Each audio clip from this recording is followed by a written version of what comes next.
fil-politika nemmen fil-prinċipji.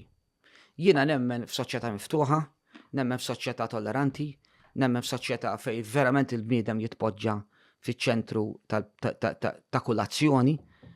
U jiena nemmen li ċertu valuri li sawru lis-soċjetà anka jekk mhumiex prattikati llum fil-maġġoranza totali mis-soċjetà huma sisien u pilastri importanti tal-istess soċjetà. Ġifieri jiena nemmen ħafna għalhekk. Jiena inħossni moderat fl-issues kollha.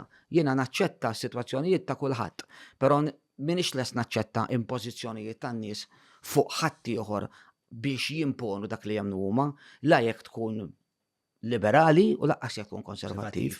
Naħseb illi flimkien f'soċjetà miftuħa sta diffiċli, ma flimkien f'soċjetà miftuħa nistgħu nsibu l-bilanċ verament. Però nemmen illi il-partiti politiċi m'għandhomx jitbiedu minn dak illi twildu għalih, minn dak li qed iwettqu u minn dak illi jemnu fih. Ġifieri jiena fil-Partit Nazzjonalista meta nanalizza anka il-motto, anka il-motto tal-Partit Religio Patria. Meta tħares leħ u tara f'liema kuntest sar u f'liema kuntest beda. Jista' jiġġedded motto taħseb? Żgur, u se nfehmek. Għaliex narah validu? Meta qed titkellem fuq reliġjon, biex qed titkellem fuq ir-reliġjon tal-Knisja, aħna maħniex il-partiti politiċi mhumiex partiti tal-Knisja, imma huma partiti tas-soċjetà. Issa, ir-reliġjon x'inhi?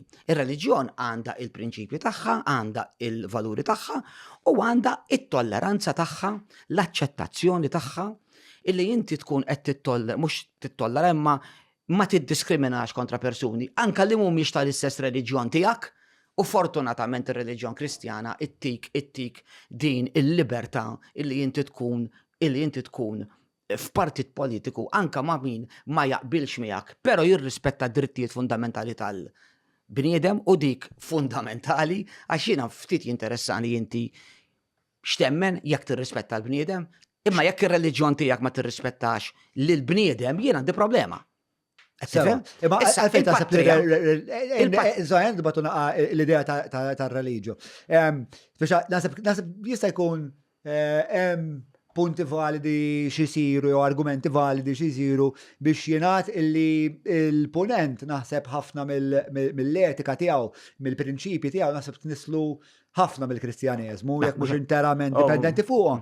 Naħseb li l-fatt li aħna konna kontinent Kristjana biċċa kbira, naħseb sawwar il-moralità tagħna.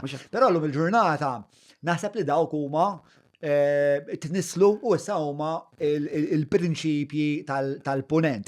Taħseb li għatem bżonn li nsemmu xi ħaġa bħal religio, partikolarment meta hemm daw meta tismaħħa inti hemm daw l-isfumaturi ta' meta l-Knisja u l-Istat kienu qrib ta' xulxin. Jista' jkun, l-ewwel qed tinsiex qed nitkellmu fuq aktar minn 100 sena ilu. Eżatt, għalhekk qed ngħid forsi tajjeb li nibdew naħsbu tajjeb mela. Imma il-fatt li inti iġġedded dak li temmen fih ma jfissirx li għandek tibdel dak li temmen fih. It-tieni kelma li xi differenza, għamel distinzjoni. Mela, pereżempju, ħanamilek fuq il-kelma patrija. Il-mod kif in-nazzjonalisti li waqfu l-Partit Nazzjonalista kienu jaraw ir-reliġjon mit-senilu, u l-mod kif kienu jaraw il-pajjiż, il-patrija mit-senilu, mhux l-istess tal-lum. Imma llum ukoll nistgħu nħossuna f'dal każ nazzjonalisti, imma mhux estremi, imma nħarsu lejn in-nazzjon, u n-nazzjon x'inhu? In-nazzjon mhux il-ġeografija, in-nazzjon mhux il-blad, in-nazzjon mhux il-pajjiż bħala ġebel, in-nazzjon huma n-nies. Mela dal-partit twaqqaf. Issa nitkellmu dwar il-Partit Nazzjonalista, għax l-argument dwar il-Partit Nazzjonalista ta' nistgħu nagħmluh dwar il-Partit dwar interessanti speċa imma kif il-Partit Nazzjonalista kien ħares lejn il-bniedem meta twaqqaf, meta ma konniex indipendenti, allura kienet mixja lej is-sovranità tagħna, tajjebek, illum il-Partit Nazzjonalista jħares lej in-nazzjonaliżmu fil-kuntest ta' poplu. Fil-kuntest ta' kif se jiżviluppa l-pajjiż, ta' kif se jiżviluppa il-persuna. U għalhekk jibqa' validu, għax skont kif ittieħ interpretazzjoni. Jekk tibqa' tħares lejh John, kif kienu jħarsu lejh mit-senilu, inti tixi rilevanti. Imma jekk inti tkun kapaċi tanalizzaħ, jekk inti tkun kapaċi tifmu, jekk inti tkun kapaċi. U terminu religju allura xi ma taħsibx li jista' jkun naqra esklusiv biex l-idea ta' religju għal xi wħud tfakkarhom f'idejat ta' reliġjon organizzata li kultant ġiet naqra politiċizzata li kultant pereżempju warbet nies bħal omosessuali li kultant kienet kifra ma jinnaf ma redx id-divorzju minkejja li nisa kienet isofru. John, illum anka Li kien għalik imma reliġjon tbiddilha? Le. Ma tbiddilx iż-żomma. Ħala tafalix għax spjegajtlek li reliġjon tfisser soċjetà miftuħa, tfisser tolleranza, illum anka l-Knisja. Id-definizzjoni ta' reliġjon mhux dik. Le, ir-reliġjon Kristjana tfisser illi inti taċċetta u tittollera u ma tagħmel diskriminazzjoni kontra ħadd, li ma tweġġa' lil ħadd, li ma tagħmel diskriminazzjoni kontra ħadd. U anka l-Knisja mixjiet f'dik id-direzzjoni, illum il-Knisja ġon il-prinċipi tagħha żammithom imma l-mod kif tħares li s-soċjetà anka l-Knisja stess bidlitu, aħseb wara l-partiti politiċi, però b'daqshekk m'għandekx tibdel dak li verament hemm fih. Qed fakkardi, iċċekkja fact check mi fuq għadi. F'konversazzjoni vera interessanti li seħed bej John Adams u Benjamin Franklin li kienu John Adams kien naħseb l-awtur prinċipali tad Declaration of Independence. L-ewwel darba illi għamel l-abbozz tad Declaration of Independence 1770 fidejk sibili. John Adams jikteb that these rights are sacred. U Benjamin Franklin, le, naqblu, il-reliġjon importanti, eccetera, eccetera. Imma biex ma neskludux il-nies li forsi jħossu li tfakkarhom fit-tiranija tal-istituzzjoni, għamluha self-evident. We hold these truths to be self-evident. Oriġinarjament kienet, we hold these truths to be sacred. U forsi għawak qed nistaqsik mistoqsija kważi tal-marketing li inti meta tisma' religjo jaf tinvokalek f'moħħok, tevokalek f'moħħok ċertu idejat ta' stringenzi, ta' affarijiet meta l-Knisja tkun esklużjonarja.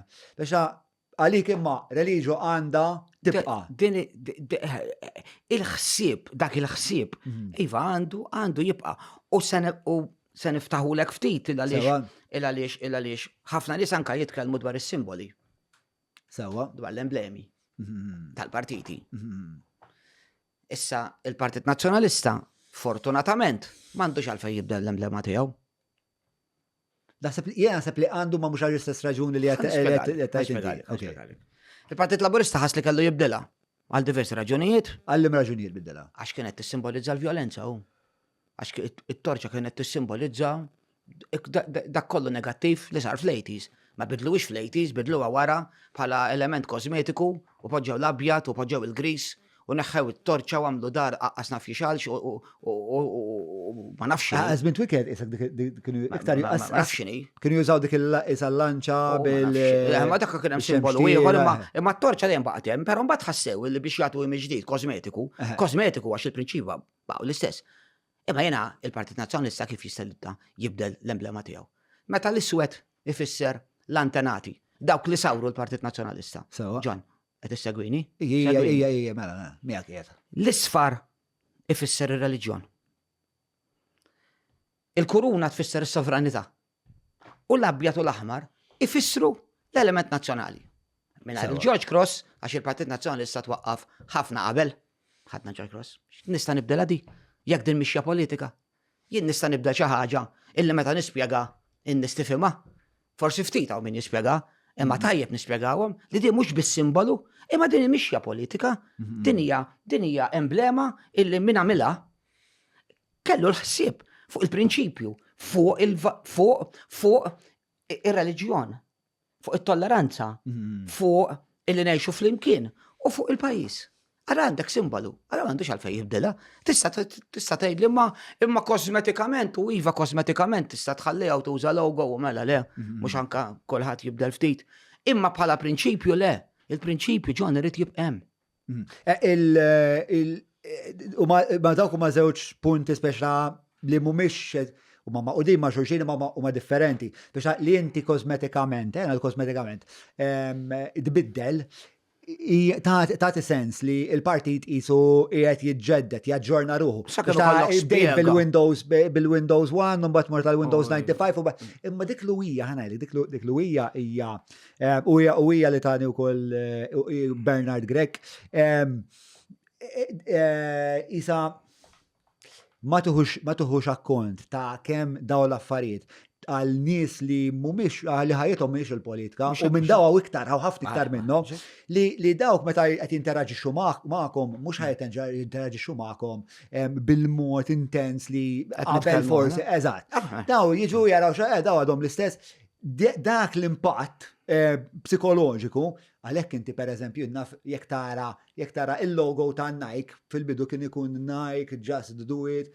Umbat bizminna ħena Just Do It, zammejna l-swoosh, umbat saru zewġ swooshes, umbat saret abjad fuq l-iswed. Hemm raġuni għal fejn jagħmilha, u fl-aħħar mill-aħħar intom qed tbijaw, ġifieri intom qed tbijaw l-idea li jisma' aħna il-partit għall-futur. Naqbel miegħek. Imma ċertu prinċipji, ċertu affarijiet trid iżommhom. Naqblu imma magħhom trid tagħmel ukoll. Pereżempju, simboli oħrajn, messaġġi aħjar. Messaġġi aħjar oħrajn illi jirriflettu is-sitwazzjoni preżenti tas-soċjetà. Però ikun żball jekk tibdel waħda mal-oħra, jekk għall-kosmetika tneħħi dak li għandu sinifikat politiku. U l-Partit Nazzjonalista m'għandux għalfejn jagħmel. M'għandux għalfejn ineħħi daw it-tip ta' għax l-istorja tiegħu, John, għax l-istorja tiegħu ma tpoġġiex fil-kontest ta' partiti li għandu bżonn ibedel. Jien fl-opinjoni tiegħi le m'għandu. Jaħseb simbolikament għandkom bżonn bidluha mhux minħabba xi mistħija jew minħabba xejn minn da. Le għandkom bżonn bidluha għax bħalma tara fid-dinja tal-iktar brands li jafu x'inhu ma jagħmlu f'dak li jiġi li inti tiżra l-emozzjonijiet fin-nies li tinteraġixxi magħhom. Naħseb hemm valur kbir fli il-simboloġija tagħkom tkompli tiġġedded. Mhux għax għandkom tistħu mill-logo jew mill-passat, eċetera, eċetera.